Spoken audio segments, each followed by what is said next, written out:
Bonjour à tous et merci de nous retrouver encore sur la page Adora Ministry pour disserter sur la parole de Dieu.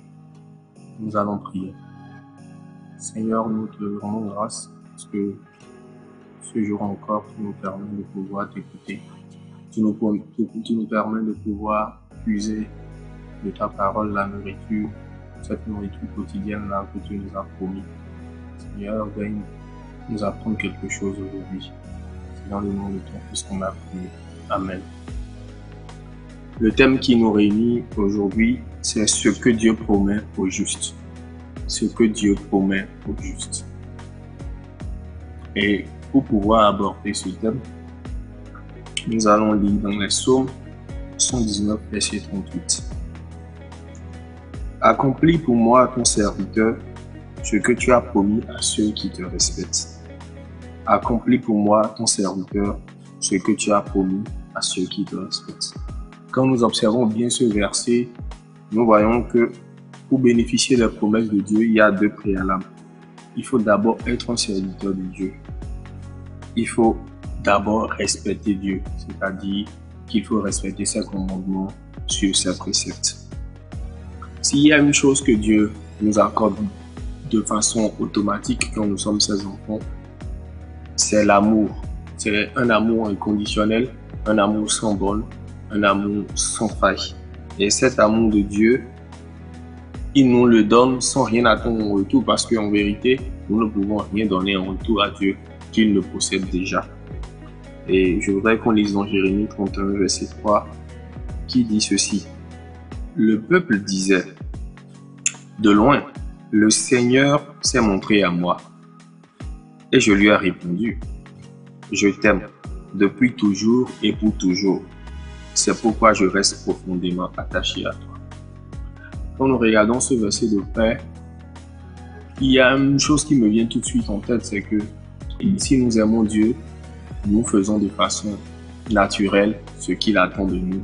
Parce qu'il est impossible pour un homme d'aimer sans pouvoir faire du bien en retour. On ne peut pas aimer quelqu'un et lui faire du mal consciemment. Alors, quand nous sommes dans la position de l'enfant de Dieu, de l'enfant qui attend des choses de Dieu, nous devons être honnêtes envers nous-mêmes. Nous devons être honnêtes envers Dieu lui-même, qui nous accorde son amour sans condition. Et si nous croyons vraiment que nous aimons le Seigneur, c'est que nous sommes en mesure, nous sommes capables de faire du bien, de faire ce qui est normal, de faire ce que Dieu demande. Et Dieu, lui, en retour, il nous promet une chose fondamentale qui est la paix. La paix, c'est l'assurance que nous avons que rien ne nous arrivera parce que nous sommes entre de bonnes mains, parce que nous sommes sous l'abri du Très-Haut. C'est pourquoi le Seigneur, la Bible met l'accent sur ce mot qui est fondamental dans la vie de tout chrétien, vraiment affermi de tout chrétien aguerri, c'est-à-dire la paix, ce mot, la paix qui est automatiquement ancrée en nous quand nous sommes des enfants obéissants, parce que nous avons l'assurance que toute notre marche, tout ce que nous entreprenons est automatiquement béni, est automatiquement assuré par la présence divine. Nous allons lire dans Jean 14, verset 27 qui dit ceci. Je vous laisse la paix. Je vous donne ma paix. Je ne vous la donne pas comme le monde la donne. Ne soyez pas inquiets et n'ayez pas. Ne soyez pas inquiets et n'ayez pas. Si vous avez la conviction que vous êtes des enfants de Dieu, c'est dire que vous êtes déjà dans cette promesse-là. Vous êtes dans la promesse de la paix. Donc vous n'avez pas de raison d'être inquiet. Vous n'avez pas de raison d'avoir peur, quelle que soit la situation qui se présenterait à vous. Et quand vous êtes dans la position du juste, quand vous appelez, le Seigneur, il décroche automatiquement. Il ne peut pas vous abandonner parce qu'il sait que vous êtes juste, parce qu'il sait que vous êtes un enfant obéissant. Il sait que vous êtes un enfant qui suit ses commandements. Et là, quand vous avez n'importe quel problème, quand vous êtes dans n'importe quelle situation et que vous l'appelez, il répond toujours. Même si ses réponses varient, ses réponses peuvent être attends un peu, sa réponse peut être non, je vais le faire tout de suite. Sa réponse peut être il faut que tu règles tel problème dans ta vie. Le problème des chrétiens que nous sommes, c'est que nous disons souvent que Le Seigneur, c'est comme une télévision et que nous, la prière, c'est une télécommande. Dès qu'on appuie, il faut que ça fonctionne. Non, ça ne marche pas comme ça. Parce que le Seigneur comprend, il est dans une autre dimension, il perçoit des choses que nous-mêmes, nous ne percevons pas dans notre propre vie. Et quand nous sommes dans la position de l'enfant qui est juste, qui est obéissant, et que nous demandons des choses, nous devons savoir que même le silence de Dieu est parfois une réponse.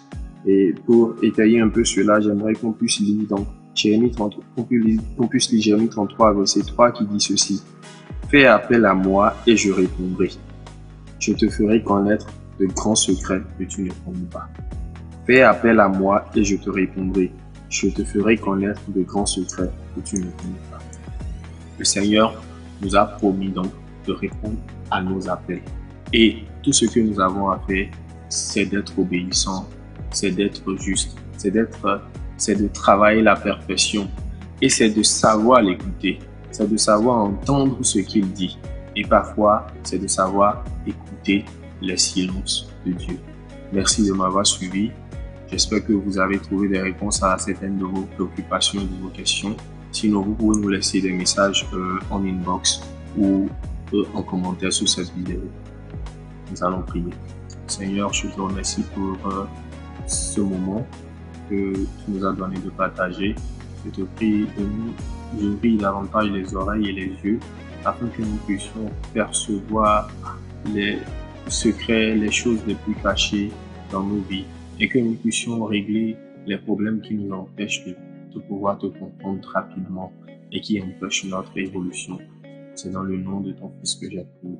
Amen.